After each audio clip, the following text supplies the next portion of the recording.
Allá adelante, en medio de la terracería, una carreta jalada por un burro flaco se había detenido de lado, y afuera, una mujer forcejeaba con un hombre viejo, de sombrero de baqueta raído, huaraches, camisa de media manga deshilachada en los bordes. El viejo le sujetaba el brazo con una firmeza que no correspondía a los años que cargaba en el rostro, e intentaba meterla a la carreta sin ninguna ceremonia. La mujer gritaba, jalaba el brazo, trataba de soltarse, pero el viejo no cedía. Israel frenó el camión en medio del camino. El corazón se le subió a la garganta. Él tenía una hija que vivía en la ciudad, que le llamaba cada semana, a la que protegía como un león incluso desde lejos. ¿Y si fuera ella la que estaba ahí? Si fuera la hija de cualquier padre, abrió la puerta y bajó. La grava crujió bajo sus botas mientras caminaba hacia ellos. La mujer volteó a verlo con los ojos llenos de lágrimas, pero no era un llanto de debilidad, era un llanto de pura rabia, de esa que nace en quien está harto de tragar lo que no pasa.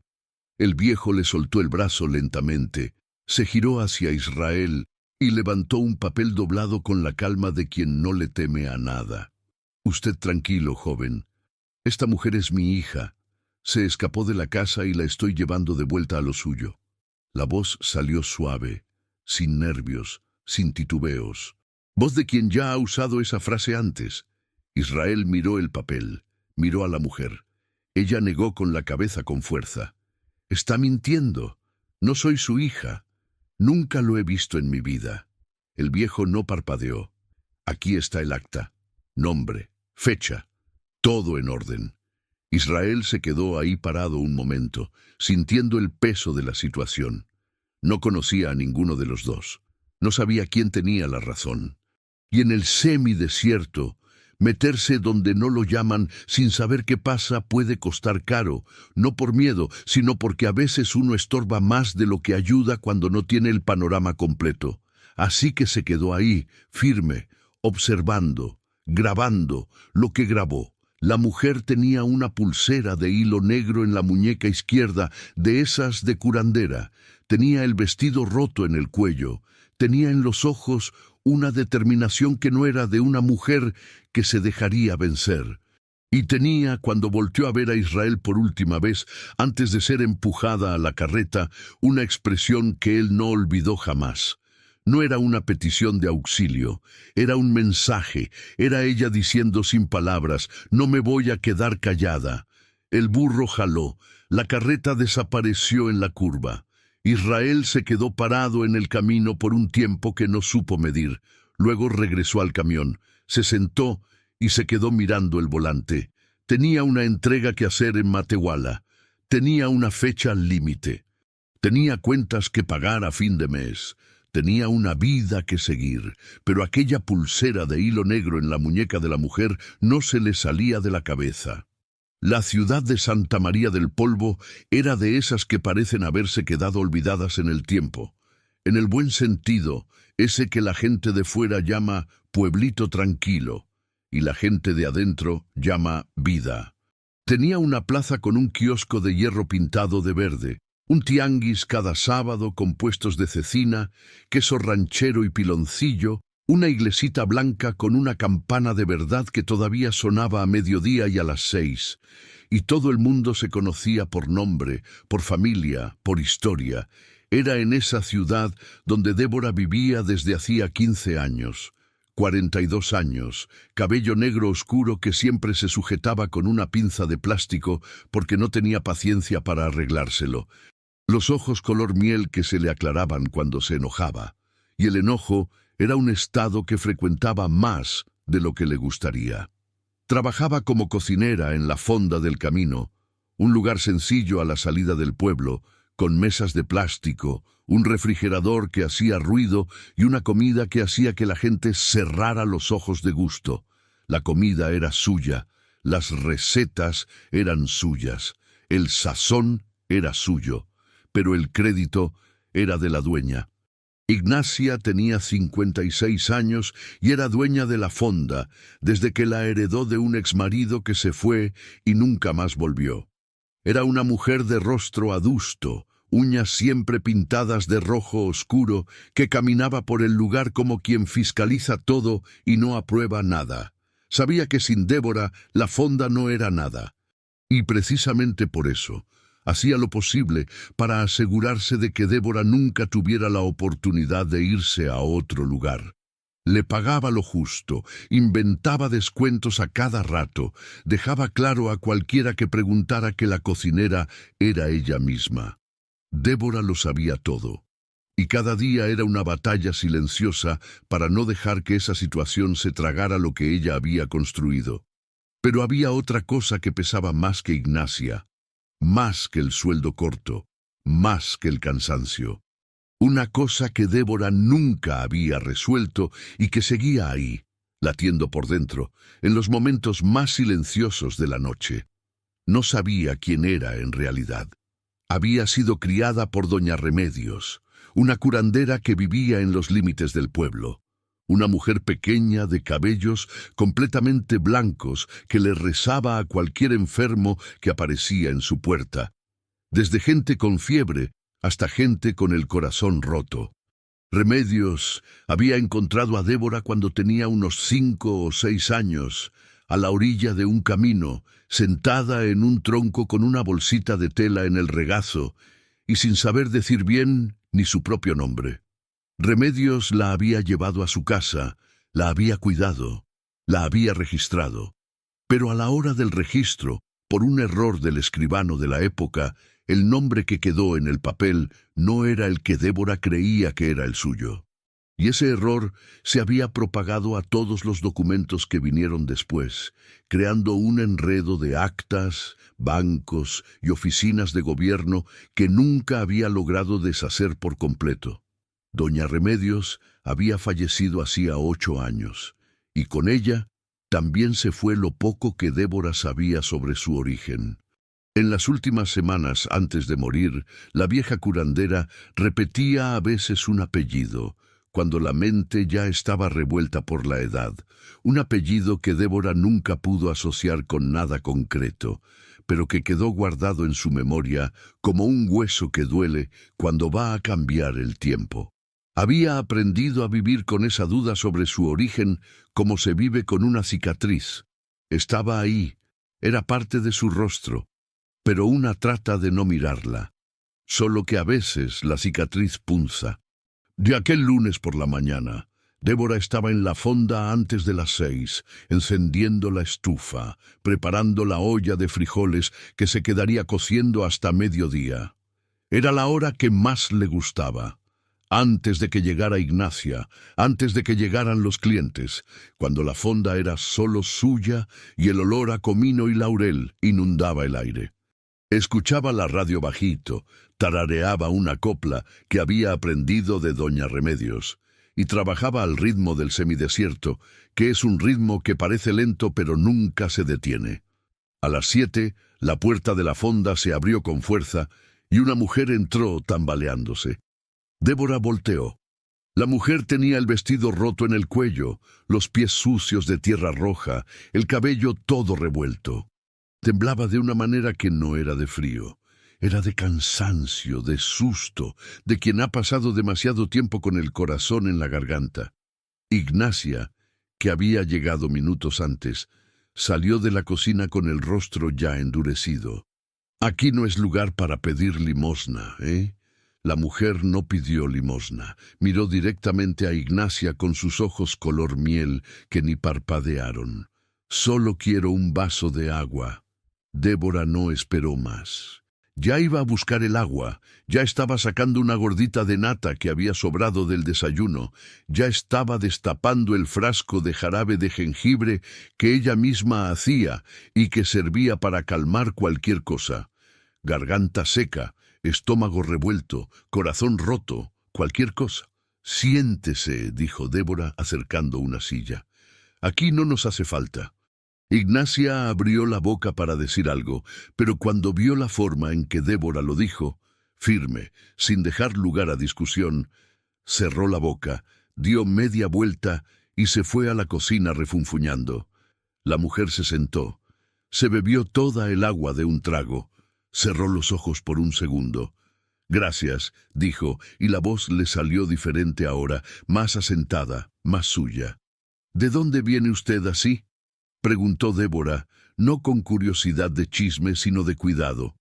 La mujer la miró, y entonces empezó a contar. Se llamaba Ruth. Había pasado la madrugada en un camión, había bajado por la terracería antes del amanecer, y se había caído de una carreta en una curva cuando el burro tropezó en un bache y la carreta se ladeó. Había caminado más de 1 hora por el camino hasta llegar allí. No estaba herida, tenía un raspón en la rodilla y un dolor en la espalda, pero nada serio. «¿Una carreta?», preguntó Débora. «Un viejo me agarró a la fuerza en el camino. Dijo que era mi padre». Ruth miró el vaso vacío. «Nunca había visto a ese hombre en mi vida hasta hoy». Débora se quedó en silencio un momento. Algo dentro de ella reconoció ese tipo de dolor. No la situación en sí, sino el sentimiento de que cuestionen tu propia identidad, de que alguien decida quién eres sin preguntarte. ¿El nombre del viejo? No lo sé, no me lo dijo. ¿Y el señor traía un papel? Ruth levantó la vista. Sus ojos se entrecerraron ligeramente. Sí. Un acta con un nombre parecido al mío, pero no era el mío. Hablaba como si fuera la prueba de todo, pero no era mi nombre. Débora se quedó mirando a Ruth y sintió esa cosa extraña que a veces nos pasa, cuando miras a un desconocido y sientes que conoces a esa persona de un tiempo que no puedes recordar. No era fascinación, era una extrañeza llena de afecto, como cuando ves una foto vieja y reconoces un rostro, pero no puedes ponerle nombre.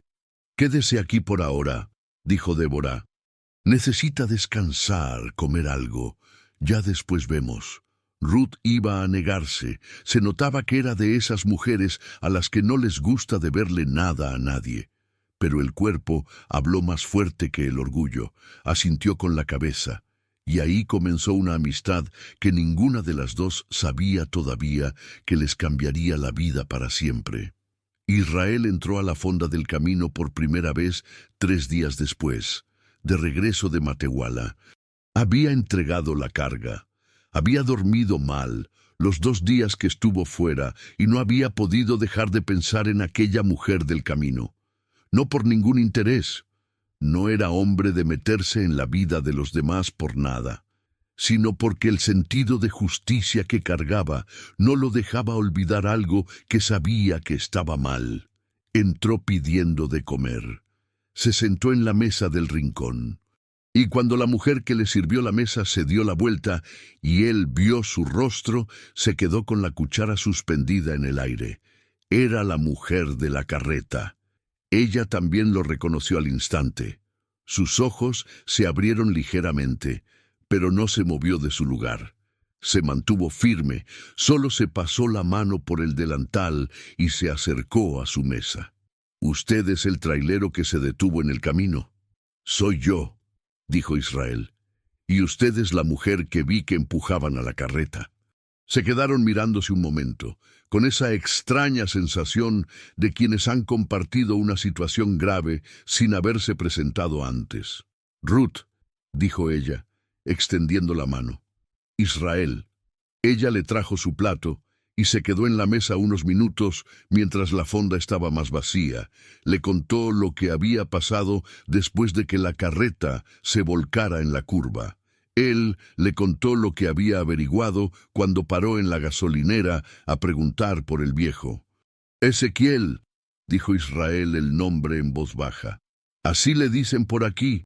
Tiene fama de tracalero, de usar papeles falsos para engañar a la gente, pero nadie se atreve a enfrentarlo». Ruth se quedó callada. Se miró las manos. Luego miró hacia la puerta de la cocina, de donde venía un olor a cilantro y comino que impregnaba toda la fonda. «La cocinera de aquí me dio refugio cuando llegué. Estoy trabajando para ella unos días mientras me recupero. ¿Y qué va a hacer con ese tal Ezequiel? Ruth levantó la vista, e Israel vio en sus ojos lo mismo que había visto en el camino. No era miedo, era determinación. Todavía no lo sé, pero no lo voy a dejar pasar. Fue entonces cuando Débora apareció en la puerta de la cocina, limpiándose las manos en un trapo, y Ruth le hizo una seña para que se acercara. Débora llegó a la mesa con su manera de ser, pasos directos, cara seria, pero una atención en los ojos que delataba el corazón que escondía detrás de su semblante adusto. Ruth los presentó. Débora asintió a Israel con la cabeza. Él le devolvió el gesto. ¿Conoce a un hombre llamado Ezequiel?, preguntó Débora yendo directo al grano. Israel repitió lo que sabía, y cuando terminó, Débora se quedó callada por un tiempo que pareció demasiado largo. Israel se dio cuenta de que ella estaba procesando algo que iba más allá de la historia de Ruth. ¿Por qué pregunta así?, dijo él. Débora sacudió la cabeza lentamente. No es nada. Es que el nombre me suena. Solo eso. Pero no era solo eso. Y ambos lo sintieron, sin que ella necesitara decirlo. Esa noche, después de que la fonda cerró e Ignacia se fue refunfuñando que la cuenta del gas estaba demasiado alta, Débora se quedó sola en la cocina barriendo el piso. Ruth estaba en el cuartito del fondo que Débora le había arreglado. Una cama individual, un ventilador de mesa, una ventanita que daba al patio lleno de plataneros. Débora barría lentamente pensando. Ezequiel. El nombre le daba vueltas en la cabeza. Estaba segura de que nunca había visto a ese hombre. Pero el nombre tenía algo que no lograba recordar, que se quedaba en el fondo de su memoria como una palabra en la punta de la lengua que no sale. Apoyó la escoba en la pared, abrió el cajón de abajo del mueble de la cocina y sacó una vieja lata de galletas que usaba como caja para guardar cosas. Dentro había un puñado de documentos arrugados, la cartilla de trabajo con el nombre equivocado, el comprobante de domicilio, una foto descolorida de doña Remedios y un pedacito de papel doblado que nunca había podido tirar. Era un trozo de papel que había encontrado en el bolsillo del delantal de Remedios el día que la vieja curandera se fue al hospital por última vez. Remedios ya no estaba en condiciones de explicar nada ese día. Y después ya no hubo cómo preguntar. En el papel, con la letra temblorosa de Remedios, estaban escritas 5 palabras y un apellido. No dejes que te encuentre. Y el apellido era uno que Débora nunca había podido asociar con nadie. Hasta ahora. Se quedó mirando el papel por un largo rato. Desde el cuartito del fondo llegaba el zumbido del ventilador de Ruth.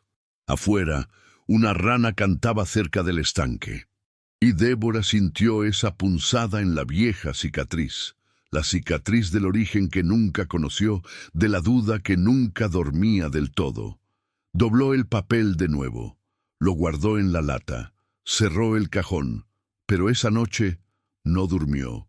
Y a la mañana siguiente, cuando Israel apareció en la fonda para tomar café antes de volver a la carretera, ella se acercó a su mesa y le dijo algo que él no esperaba. Necesito tu ayuda para averiguar quién es ese Ezequiel de verdad. ¿Y por qué su nombre está escrito en un papel que mi madre dejó escondido antes de morir? Israel dejó el vaso de café lentamente sobre la mesa. La miró. Le entro, dijo. Y fue ahí donde la historia, de verdad, comenzó. Mira hasta el final, no te arrepentirás. Comenta desde dónde escuchas esta historia y suscríbete al canal para apoyar este trabajo. Tu ayuda es muy importante. Afuera de la fonda, esa misma mañana, un burro flaco pasó por el camino jalando una carreta vacía. Nadie le prestó atención, pero Ruth, que estaba lavando una olla cerca de la ventana, lo vio. y tragó saliva, porque sentado al borde de la carreta, con sombrero raído y guaraches de cuero, con los brazos cruzados y la mirada fija en la fonda, estaba Ezequiel. No bajó, no entró, solo se quedó mirando, y luego la carreta siguió y se fue, como si estuviera midiendo, como si estuviera esperando.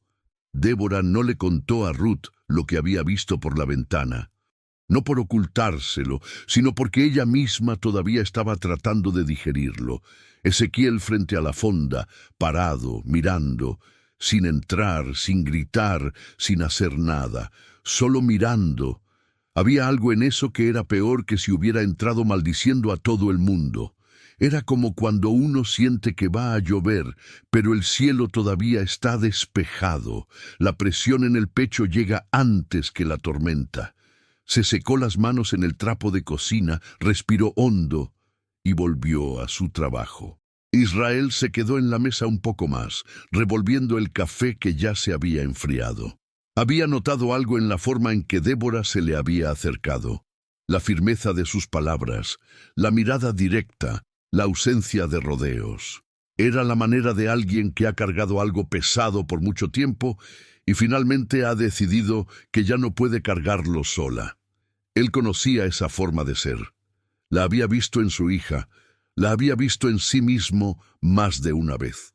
Cuando Ruth vino a traerle más café, él le preguntó en voz baja: «¿Esta Débora, cómo es ella? Fuera de aquí, quiero decir». Ruth dejó la cafetera lentamente. «Es la mujer más reservada y más generosa que he conocido». Hizo una pausa. «Y carga algo que no es nada ligero». «Lo sé», dijo Israel. «Me contó sobre el papel de su madre». Ruth asintió. Se quedó en silencio un momento, mirando el mostrador donde Ignacia contaba el cambio de la caja con su cara de siempre, de quien desconfía de todo el mundo. «Necesito ir al registro civil esta semana», dijo Ruth. «Quiero saber de dónde salió esa acta que traía el viejo. Si tenía un nombre parecido al mío, alguien tuvo que poner ese nombre en algún lugar». «Yo te llevo», dijo Israel sin dudar.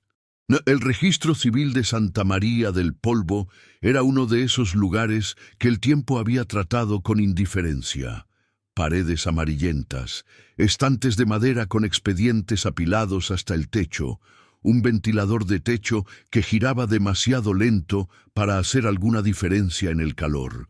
Detrás del mostrador, una joven que parecía aburrida de todo y un hombre de unos 60 años, de lentes gruesos y cabello completamente blanco, que era el registrador jubilado, don Esdras, uno de los clientes más fieles de la Fonda del Camino, conocido en el pueblo por tener memoria de elefante y no poder guardar un secreto.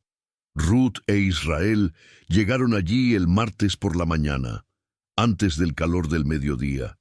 Ruth explicó la situación sin rodeos. Un hombre había intentado llevársela a la fuerza en el camino, diciendo que era su padre, y había presentado un documento con un nombre parecido al suyo. Quería saber si había algún registro en esa oficina con las características que describía. Esdras se limpió los lentes en la bata, se los volvió a poner y le pidió que describiera el papel con detalles. Ruth lo describió. Papel amarillento, doblado por la mitad, caligrafía antigua, con una fecha que parecía de los años 80. Esdras se quedó callado un momento. Luego dijo: «Déjenme ver una cosa». Desapareció en la trastienda por unos 10 minutos. Israel y Ruth se quedaron de pie junto al mostrador, escuchando el zumbido del ventilador y el canto de un censontle afuera en la ventana. Cuando Esdras regresó, traía un libro de registro de pasta negra, desgastado en los bordes, con el año escrito en el lomo con letras borrosas. Hojeó con cuidado hasta una página marcada con un trozo de paja. «Aquí hay un registro de 1983», dijo lentamente, como quien lee con cuidado para no equivocarse. «Una niña. Nombre: Rebeca. Apellido». Se detuvo, se limpió los lentes de nuevo. «Malaquías». El aire en la oficina se quedó quieto. Ruth sintió un escalofrío en la espalda. ¿Ese es el apellido del viejo? Sí, dijo Esdras mirando por encima de los lentes. Y este registro tiene como padre declarado a un tal Ezequiel Malaquías. Y la niña figura como desaparecida desde 1986. Desapareció a los 3 años, según la anotación aquí en el margen. Israel apoyó las manos en el mostrador. ¿Y nunca encontraron a la niña? Nunca. Esdras cerró el libro lentamente. Esto estuvo abierto por años. Luego se archivó. Estas cosas de niños desaparecidos en el campo antes tenían un final triste, joven. La mayoría de los casos eran así. Ruth se quedó mirando el libro cerrado. El nombre Rebeca no era su nombre, pero era el nombre que estaba en el papel que Ezequiel le había mostrado en el camino. Ahora estaba segura. Estaba usando el registro de esa niña para llevarme, dijo Ruth, para tener una excusa a la mano si alguien se detenía y preguntaba. Parece que sí, coincidió Esdras. Pero ¿por qué la quería usted específicamente? Eso sí no sabría decirle. Ruth no respondió, porque ella tampoco lo sabía. Todavía. De vuelta en la fonda, Ruth le contó todo a Débora mientras las dos pelaban yuca en el patio trasero. La tarde era calurosa. El cielo de ese azul intenso que solo se ve en el semidesierto en septiembre, y una lagartija cruzó el muro lentamente como si no tuviera prisa. Débora escuchó todo sin interrumpir. Cuando Ruth terminó, se quedó moviendo el cuchillo en la yuca por un rato sin decir nada. Rebeca Malaquías, repitió, muy bajo, casi para sí misma. Ruth se detuvo. ¿Conoces ese nombre? Débora tardó un segundo en responder. No conozco a la persona, pero el apellido... Dejó la yuca en la cubeta. Malaquías. Es el mismo apellido que estaba en el papelito que dejó doña Remedios. Las dos se quedaron mirándose por un momento. Esto no puede ser coincidencia, dijo Ruth. En el semidesierto, las coincidencias a veces son señales, respondió Débora. Doña Remedios decía eso. Fue a buscar la lata de galletas al mueble de la cocina, volvió al patio y la abrió frente a Ruth. Sacó el trozo de papel con la letra temblorosa de Remedios y se lo extendió. Ruth lo leyó, lo releyó, se quedó en silencio. No dejes que te encuentre, repitió en voz alta. Y el apellido es Malaquías. Sí, Débora. Ruth la miró con una seriedad que pesaba. Creo que el viejo no me buscaba a mí por casualidad. Creo que te buscaba a ti, y me confundió contigo en el camino. El silencio que siguió fue de esos que se sienten en todo el cuerpo. Débora se quedó mirando el papelito por un largo rato. Luego lo dobló. Lo guardó de nuevo en la lata y la cerró con un chasquido seco. Voy a hablar con Israel mañana temprano, dijo. Y no habló más del tema por el resto del día. Pero Ruth notó que se quedó moviendo las ollas en la estufa por horas esa tarde, incluso con todo ya cocido, como si necesitara tener las manos ocupadas para no dejar que la cabeza se fuera a lugares que aún no estaba lista para visitar. Israel regresó al día siguiente como había prometido. Los tres se sentaron en una mesa del fondo después de que pasó el ajetreo del almuerzo. Ignacia se había ido a casa a resolver un asunto con el carnicero, algo sobre el precio de la costilla que ella había inventado, que era su problema desde siempre, aunque quien compraba la carne era Débora. Con ella fuera, la fonda se sentía más ligera, como cuando una nube pasa y el sol vuelve a salir. Débora puso en la mesa un vaso de agua para cada uno y dijo lo que tenía que decir. El apellido en el papel de Remedios era Malaquías, el mismo del viejo, el mismo del registro de la niña desaparecida. Israel escuchó todo con los codos en la mesa y el ceño fruncido. «¿Entonces crees que te buscaba a ti?», dijo, más para confirmar que para preguntar. Ruth lo cree. Yo todavía no sé qué pensar. Pero tiene sentido, dijo Israel. Si ese Ezequiel anda con papeles falsos y tiene fama de tracalero, y si el apellido Malaquías aparece tanto en tu pasado como en la historia de Ruth, no es ninguna casualidad. Lo que no entiendo, dijo Débora, es por qué. ¿Qué quiere de mí? Soy una cocinera en una fonda a la orilla del camino. No tengo tierras, no tengo dinero, no tengo nada que valga tanto. A veces lo que vale para ciertas personas no es lo que uno tiene, dijo Ruth. Es lo que uno sabe o lo que puede llegar a descubrir. Aquello quedó flotando en el aire. Israel sacudió la cabeza lentamente. Conozco a un hombre en Zacatecas que sabe la historia de muchas familias de por aquí. Un investigador de genealogía de esos que se la pasan hurgando en registros antiguos.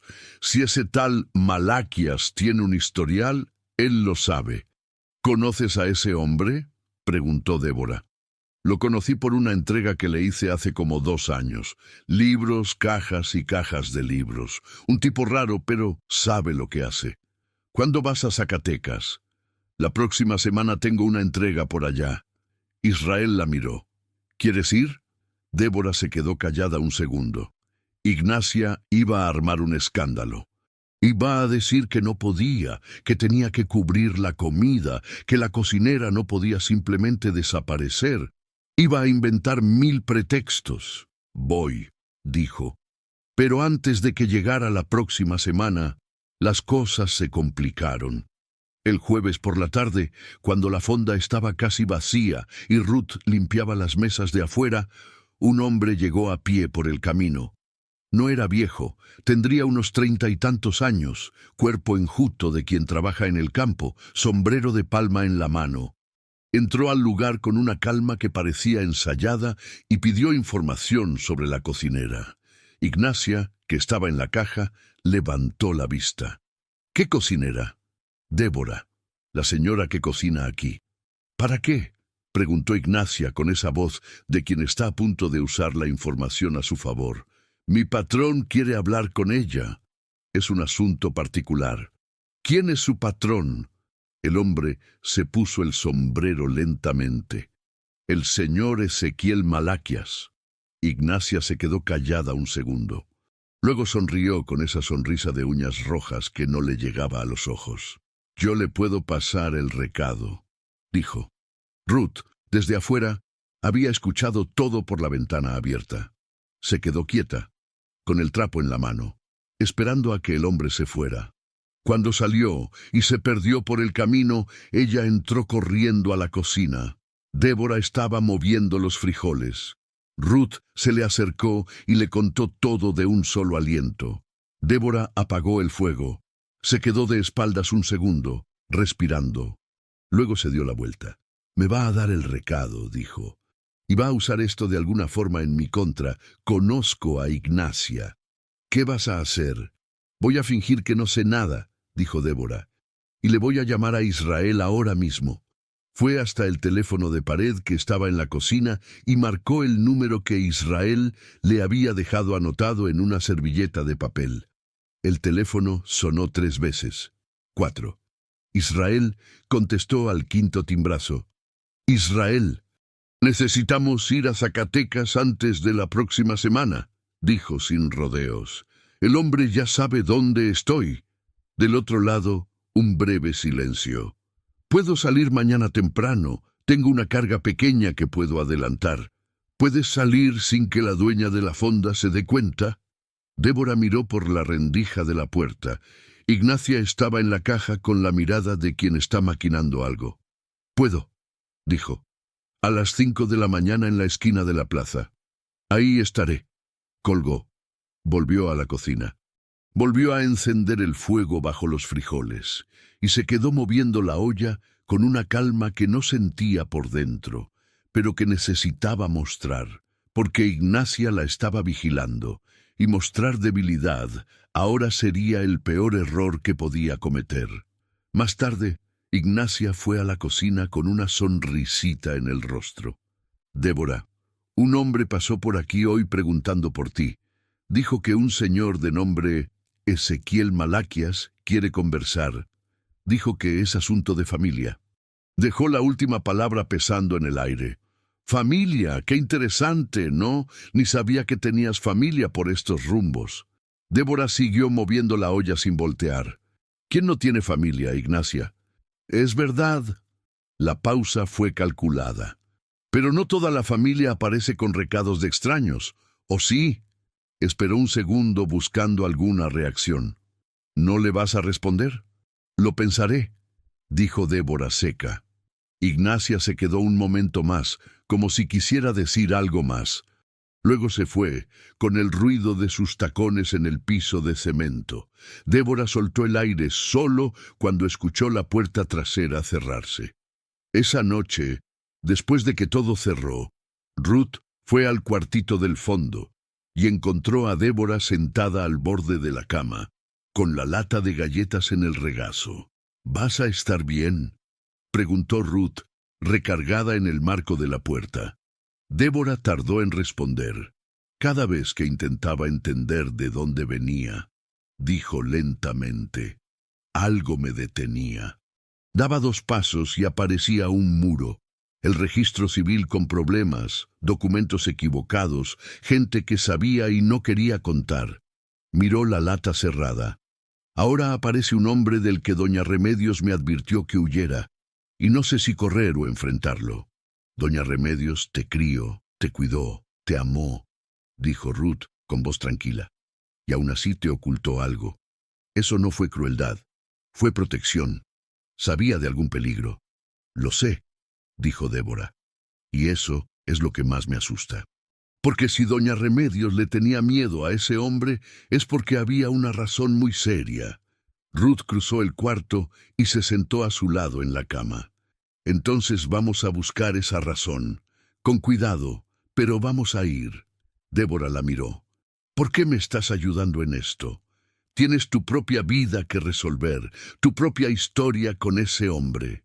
Ruth se quedó un segundo en silencio. Porque creo que mi historia y la tuya tienen el mismo nudo, dijo. Y creo que cuando desatemos uno, vamos a jalar el otro. Débora se quedó mirando a Ruth por un rato. Luego asintió, lentamente. Cerró la lata y la puso debajo de la almohada. Afuera, el semidesierto estaba oscuro y silencioso. El estanque brillaba un poco con el reflejo de las estrellas, y en algún lugar en esa oscuridad una carreta rechinaba en la terracería, o al menos eso fue lo que a Débora le pareció oír antes de cerrar los ojos. No estaba segura de si era real, pero apretó la almohada contra su pecho de todos modos, y por la mañana, a las 5 en punto, estaba en la esquina de la plaza cuando el camión de Israel dobló la esquina con los faros encendidos en la oscuridad de la madrugada. Se subió, cerró la puerta y no miró hacia atrás. Pero si hubiera mirado, habría visto una sombra recargada en el poste de luz al otro lado de la plaza, quieta, mirando, esperando. El camino a Zacatecas en la oscuridad de la madrugada tiene una forma de hacerte pensar. No es un pensar agitado, de preocupación, es un pensar lento que va llegando junto con los postes que pasan uno a uno y el ronroneo del motor que llena el silencio. Débora pasó la mayor parte del camino mirando por la ventana, con el rostro pegado al vidrio frío, los ojos en la nada oscura del campo que iba pasando. Israel no forzó la conversación.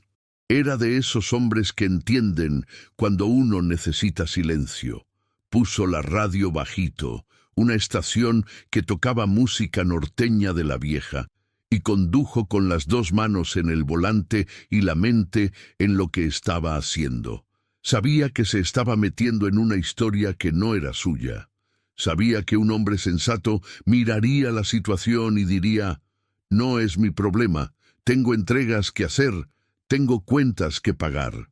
Y sí, tenía entregas que hacer, también tenía cuentas que pagar, pero también tenía a esa hija, Adasa, 22 años, estudiando en Monterrey, que una vez le había llamado a las 2 de la mañana llorando porque un hombre la había seguido por la calle y le había dado miedo entrar a su edificio.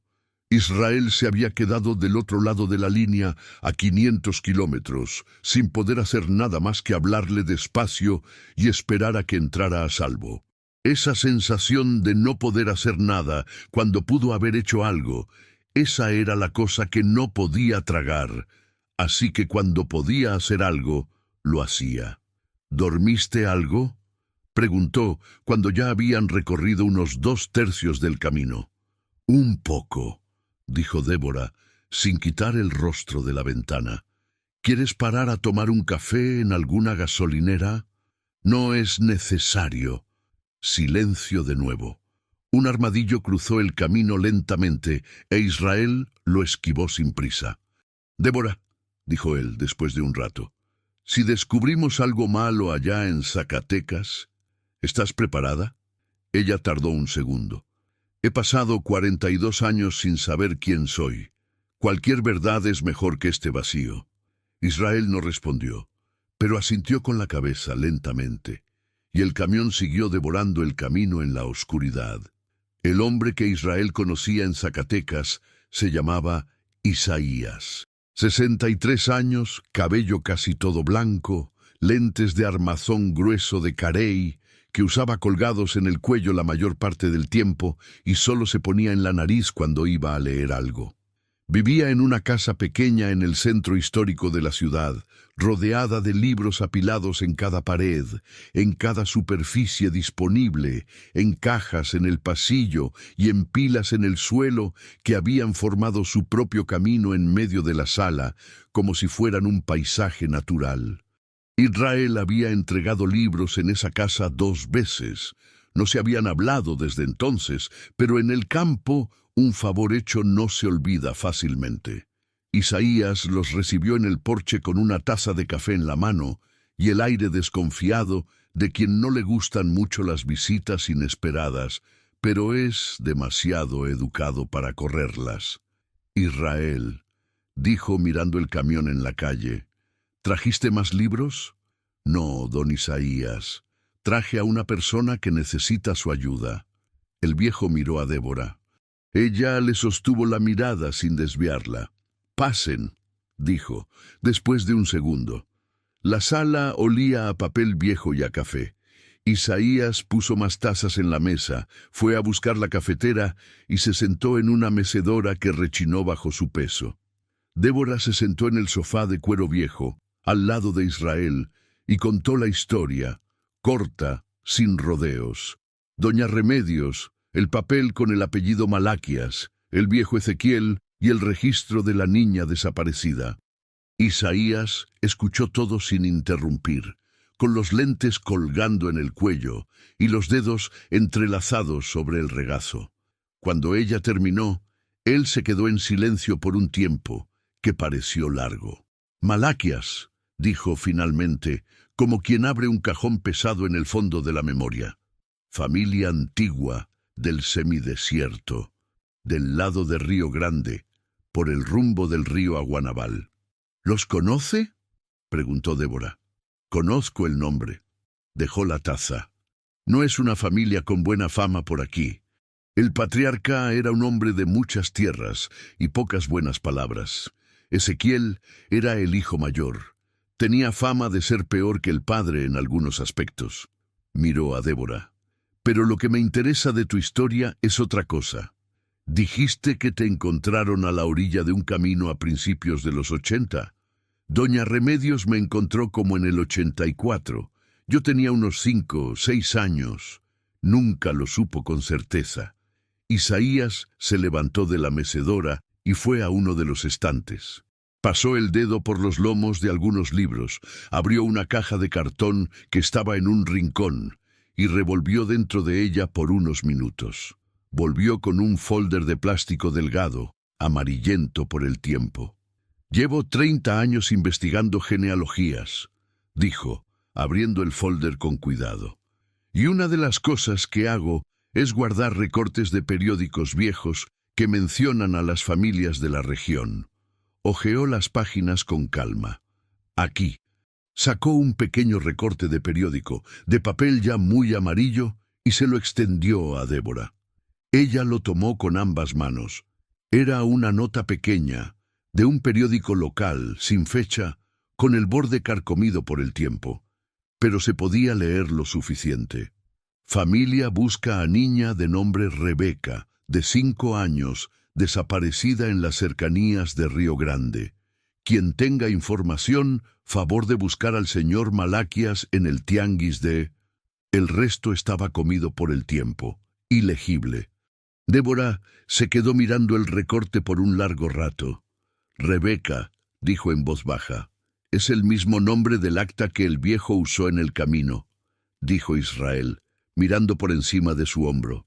Así es, confirmó Isaías, pero lo interesante es que esta nota se publicó en 1984, el año en que tu madre adoptiva te encontró a la orilla del camino. Entrelazó los dedos de nuevo. No estoy diciendo que tú seas esa niña. Estoy diciendo que las fechas coinciden y que el apellido coincide. Y que esto merece ser investigado con más cuidado. Débora sintió que algo se movía dentro de ella. No era alegría, era esa especie de mareo que da cuando el suelo se mueve bajo tus pies. Había pasado toda su vida acostumbrándose al vacío de su propio origen. Ahora el vacío empezaba a tener bordes, empezaba a tomar forma, y de alguna manera extraña, eso era más aterrador que el vacío. Si yo soy esa Rebeca, dijo con la voz más firme de lo que se sentía, ¿qué quiere Ezequiel de mí ahora? ¿Después de 40 años? Isaías se quedó callado un momento.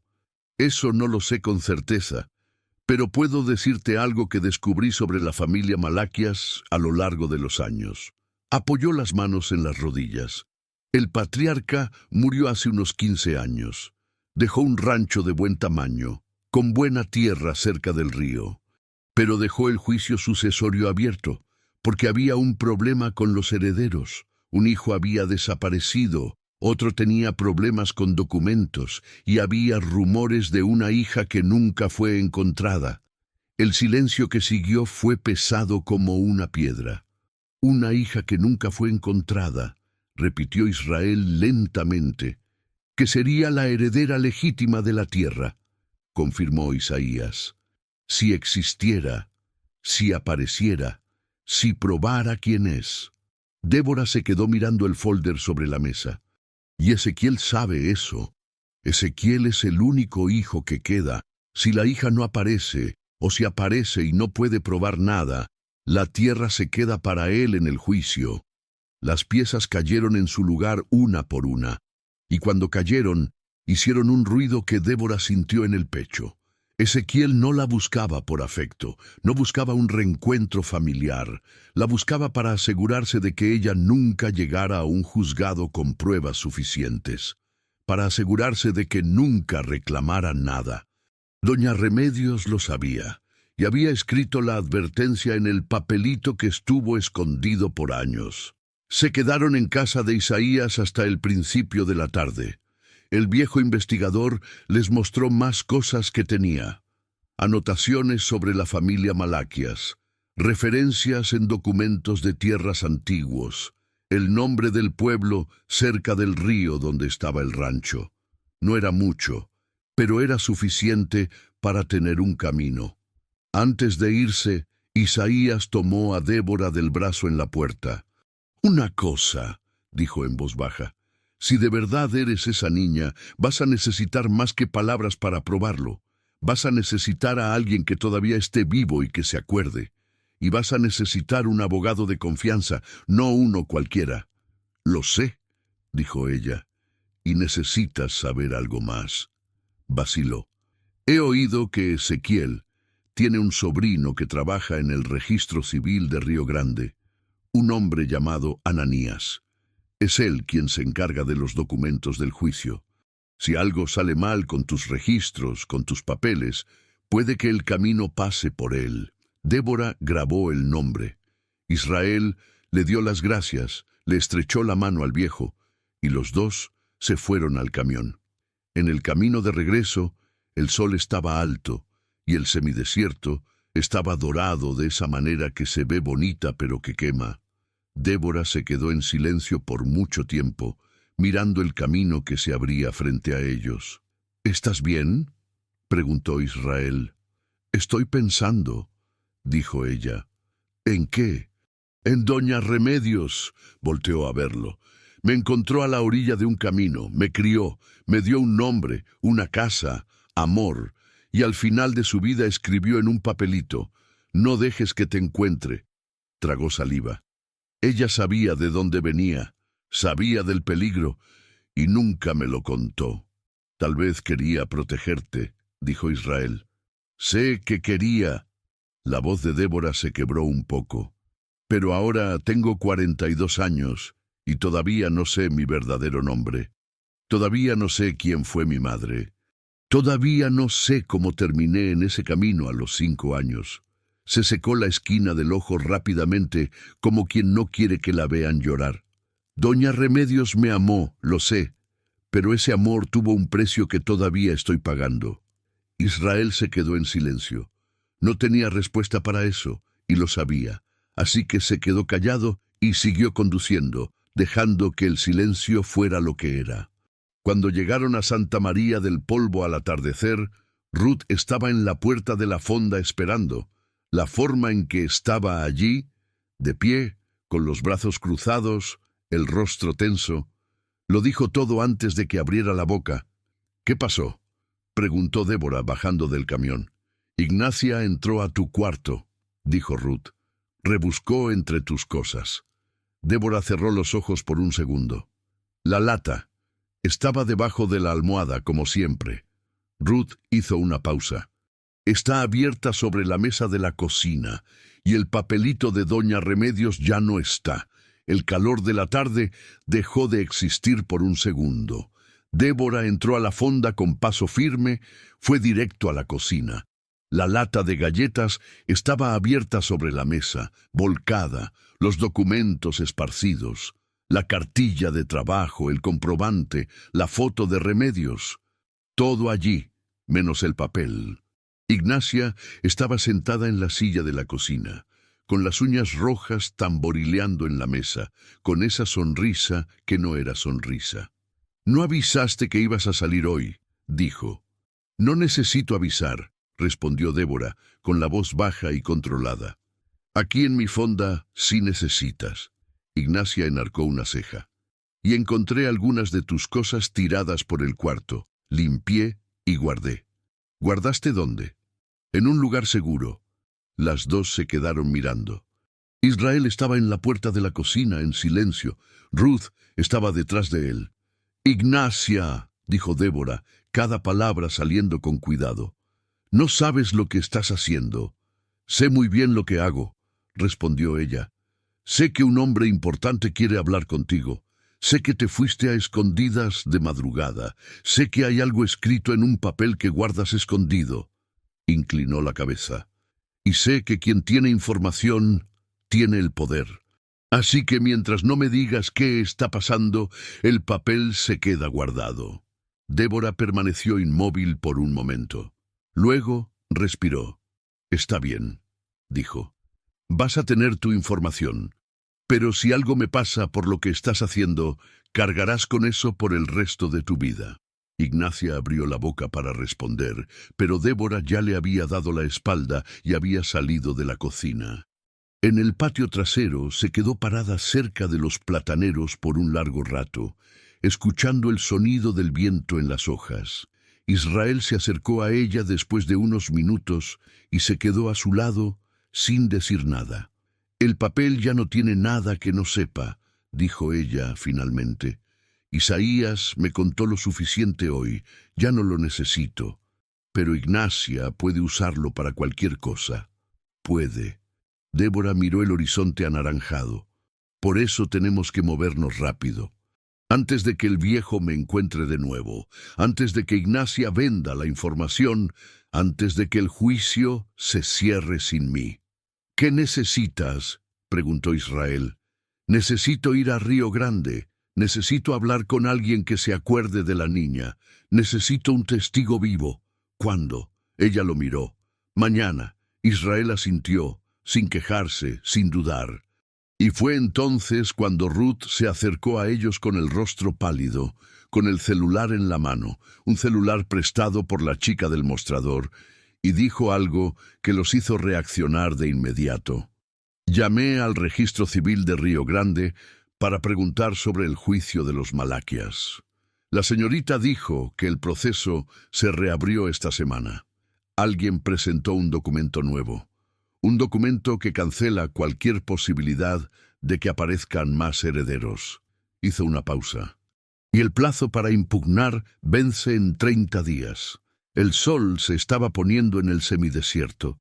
Las sombras crecían.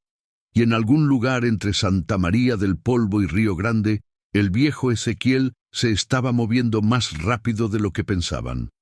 Río Grande quedaba a poco más de 2 horas de Santa María del Polvo, por un camino que seguía al río Aguanabal por un buen tramo, con el río apareciendo y desapareciendo entre los mezquites de la orilla.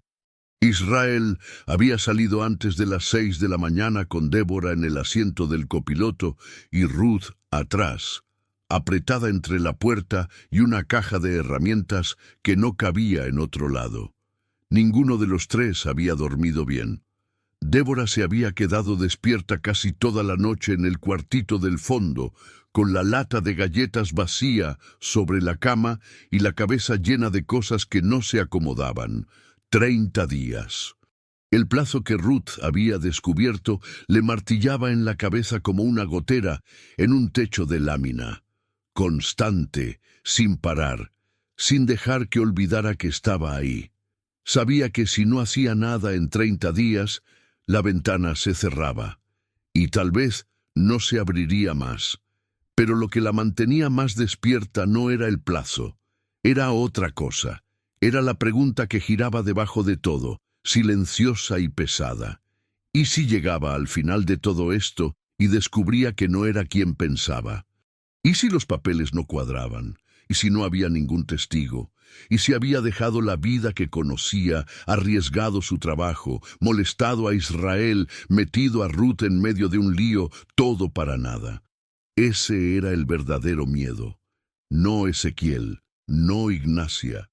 Era la posibilidad de que la verdad, después de tanto tiempo esperada, simplemente no llegara. «Estás pensando en voz alta», dijo Ruth desde atrás. «No he dicho nada», respondió Débora. No hizo falta. Israel sonrió un poco, sin apartar la vista del camino. Río Grande apareció lentamente, como aparecen todos los pueblos del semidesierto. Primero una torre de iglesia, luego un cúmulo de techos de teja, después la plaza, los comercios, el ruido de la gente comenzando el día. Era un pueblo de tamaño mediano, con mercado, farmacia, un banco con una fila afuera y un mercado municipal techado donde el olor a cuero y especias se apoderaba del aire desde temprano. Israel estacionó el camión en una calle con sombra cerca de la plaza. «¿Qué hacemos primero?», preguntó. «Necesito a alguien que conociera a la familia Malaquias», dijo Débora. «Alguien mayor, que estuviera aquí en los 80 y que se acuerde de una niña pequeña». «En el tianguis», dijo Ruth. «Siempre es en el tianguis. La gente mayor que sabe todo está en el tianguis». El tianguis de Río Grande se ponía los viernes y sábados, y era viernes. El mercado municipal estaba lleno. Puestos de verduras, de queso, de hierbas medicinales, de ropa, de calzado. El ruido era de ese tipo agradable de un lugar lleno de vida, donde la conversación se mezcla con los pregones, y los pregones se mezclan con la radio de alguien tocando un corrido de fondo. Se separaron. Israel fue a preguntar a la carnicería. Ruth fue al puesto de hierbas. Débora caminó lentamente de puesto en puesto, mirando los rostros, buscando esa cara de quien ha vivido mucho y guarda muchas cosas. Fue en un puesto de miel y piloncillo donde encontró a quien buscaba. Una señora de unos 70 y tantos años, de cabello completamente blanco recogido en un chongo, delantal de tela floreada y manos que mostraban décadas de trabajo. Estaba pesando miel en una balanza de platillos con la paciencia de quien ya no tiene prisa por nada en la vida. El nombre del puesto estaba escrito en un cartón con letra de mano. Doña Marta, miel pura del semidesierto. Débora se quedó parada frente al puesto por un segundo mirándola. La anciana levantó el rostro y se quedó con la balanza suspendida en el aire. Se quedó mirando a Débora con una expresión que Débora no supo nombrar de inmediato. No era exactamente reconocimiento. Era más bien como cuando uno ve algo que pensaba que nunca volvería a ver y se queda quieto sin saber qué hacer con el sentimiento. «Buenos días», dijo Débora con la voz controlada. «¿Usted conoce a la familia Malaquias de por aquí?» La anciana bajó la balanza lentamente. «Los conozco», dijo. «¿Por qué? Porque creo que puedo ser de la familia y necesito a alguien que se acuerde». Doña Marta se quedó mirándola por un largo momento. Luego dijo muy bajito: «Tienes los ojos de ella». El corazón de Débora se detuvo por un segundo. «¿De quién?», preguntó, con una voz que apenas le salió. «De Lucia». La anciana tragó saliva. «La madre de Rebeca». Fueron a casa de doña Marta después de que ella cerró el puesto. Una casa sencilla cerca del río, con un patio con un árbol de mango y un perro viejo que dormía en el umbral. Hizo café, puso galletas en la mesa y se sentó frente a los tres con las manos entrelazadas, como quien va a hacer una confesión que ha esperado mucho tiempo. Lucia Malaquias había sido su vecina, una mujer joven, de unos 20 y tantos años en los 80, que vivía con Ezequiel en una situación que doña Marta describía con cuidado, eligiendo las palabras como quien elige dónde pisar en un camino empedrado, sin decir lo que no era necesario, pero dejándolo todo lo suficientemente claro. Lucia no era feliz. Ezequiel era un hombre de temperamento difícil, que mandaba en todo y no admitía que lo cuestionaran. La niña, Rebeca, había nacido en 1981. Ojos color miel, cabello oscuro, una niña vivaracha que no se estaba quieta, según doña Marta, que lo dijo con una sonrisa que vino y se fue rápidamente. En 1984, dijo doña Marta dejando la taza, Lucia desapareció. De un día para otro se esfumó. Algunos decían que había huido, que se había ido por su cuenta.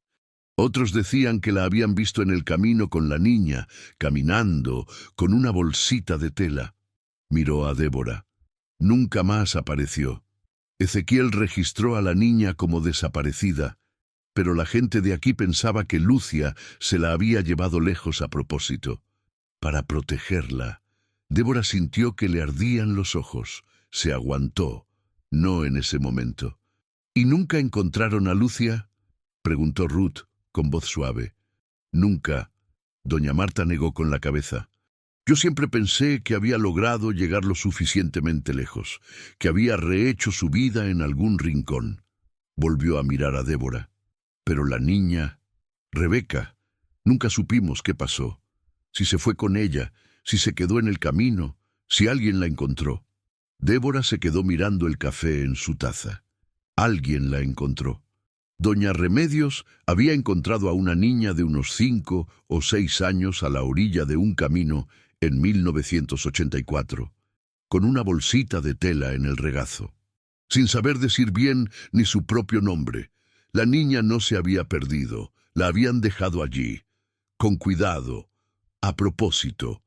Lucia había puesto a su hija a la orilla del camino para que alguien de bien la encontrara, porque llevarla consigo en la huida era demasiado arriesgado y dejarla con Ezequiel era aún peor. Débora cerró los ojos por un segundo. Había pasado toda su vida pensando que la habían abandonado, pensando que nadie la había querido. Y la verdad era que su madre había hecho lo más difícil que existe, había dejado ir a su hija para que estuviera a salvo.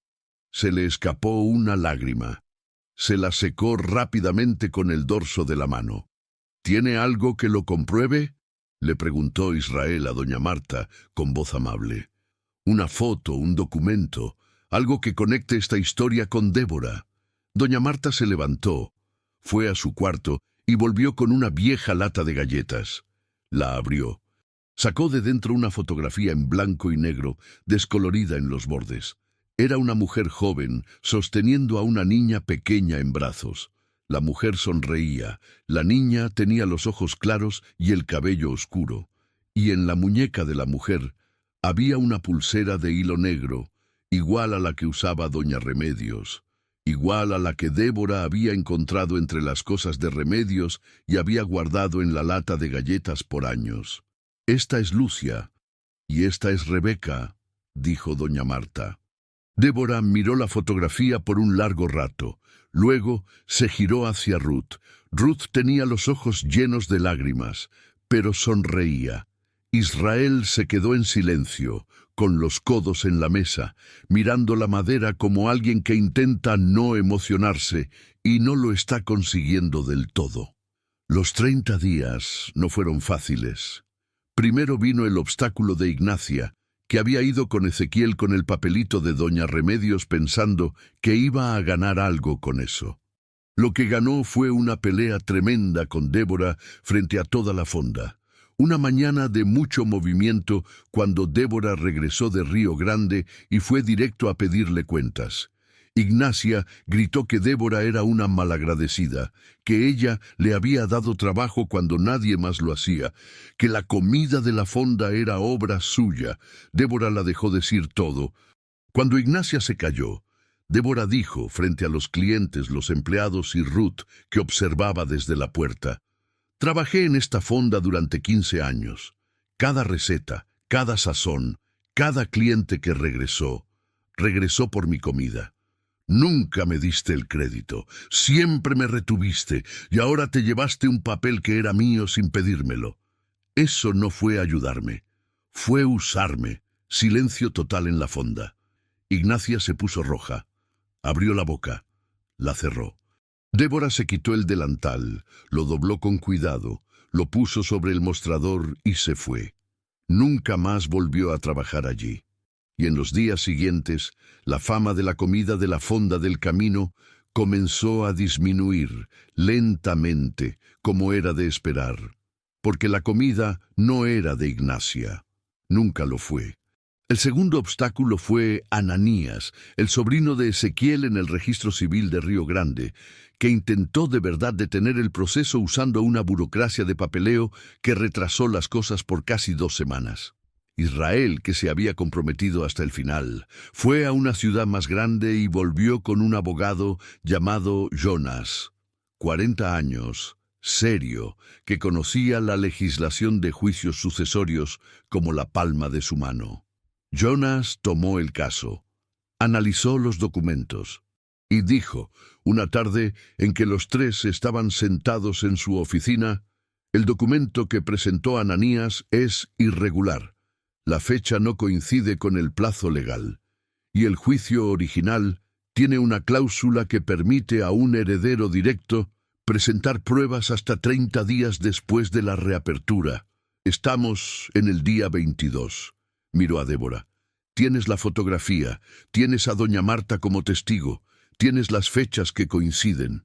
Esto no es una prueba definitiva, pero es suficiente para impugnar y pedir un plazo para un examen». «¿Qué examen?», preguntó Débora. «Una prueba de compatibilidad biológica con algún pariente vivo de la familia Malaquias». Hizo una pausa. «¿Hay alguien?». Todos se quedaron en silencio. Ruth, que estaba sentada en un rincón, levantó la vista lentamente. «Sí, hay alguien», dijo. Israel y Débora se giraron hacia ella al mismo tiempo. Ruth respiró hondo. «Nunca les dije esto porque todavía estaba tratando de entenderlo». Abrió su bolso, sacó un papel doblado. «Cuando fui al registro civil con Israel al principio, don Esdras me mostró el registro de Rebeca. Pero antes de que nos fuéramos, me llamó aparte y me dijo algo que no les repetí». Puso el papel sobre la mesa. Me dijo que en el mismo libro de registros estaba el nombre de otra niña, registrada por la misma familia Malaquias, un año antes que Rebeca. Una niña que había sido dada en crianza a una familia de fuera. El silencio era tan completo que se podía oír el ventilador de la ventana. «Ruth», dijo Débora lentamente, «¿qué estás diciendo?» «Estoy diciendo que tal vez llevamos la misma sangre». La voz de Ruth no tembló, pero sus ojos dijeron lo que la voz no quiso mostrar. «Estoy diciendo que tal vez la razón por la que Ezequiel intentó llevarme en el camino no fue porque me confundió contigo. Fue porque él también sabía quién era yo, y quería asegurarse de que ninguna de las dos llegara a este juicio». Jonas se quedó callado, procesando. Israel se quedó con los ojos muy abiertos.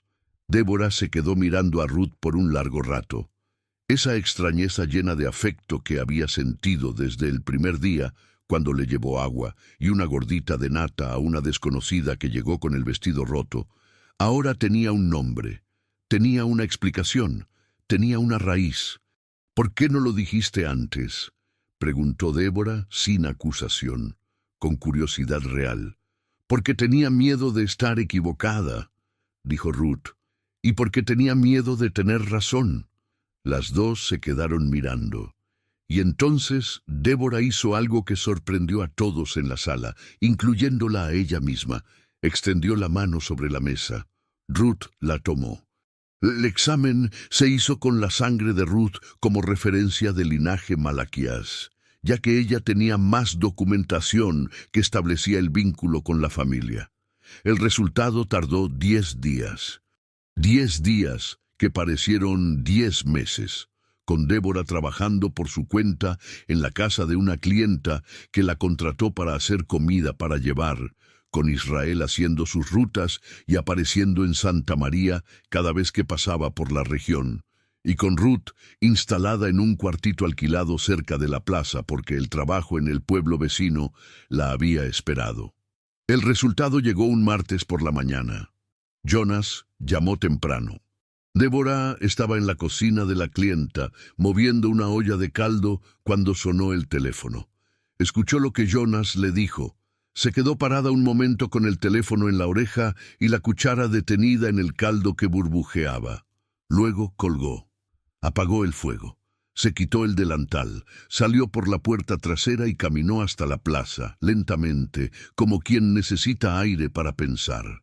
Se sentó en una banca del kiosco. La campana de la iglesita dio las 6. Un niño pasó con una pelota bajo el brazo. Una anciana que barría la banqueta la saludó sin dejar de barrer. El resultado era compatible. Débora y Ruth tenían un vínculo biológico por el lado materno. La probabilidad de que fueran del mismo linaje era lo suficientemente alta para sostener la impugnación en el juicio. Era Rebeca. Tenía un nombre antes de este nombre. Tenía una madre que la había amado lo suficiente para hacer lo que debía ser la cosa más dolorosa del mundo: dejarla ir. Y tenía una hermana. El día que Ezequiel fue desenmascarado no fue dramático como en las telenovelas. No hubo gritos, no hubo confrontación en la calle. Fue una mañana en el juzgado de Río Grande, con Jonas de un lado, Débora y Ruth del otro, y el juez de paz sentado al frente con los documentos en la mano. Ezequiel también estaba allí, con su sobrino Ananías a su lado, y un abogado de última hora que claramente no estaba muy entusiasmado con el caso.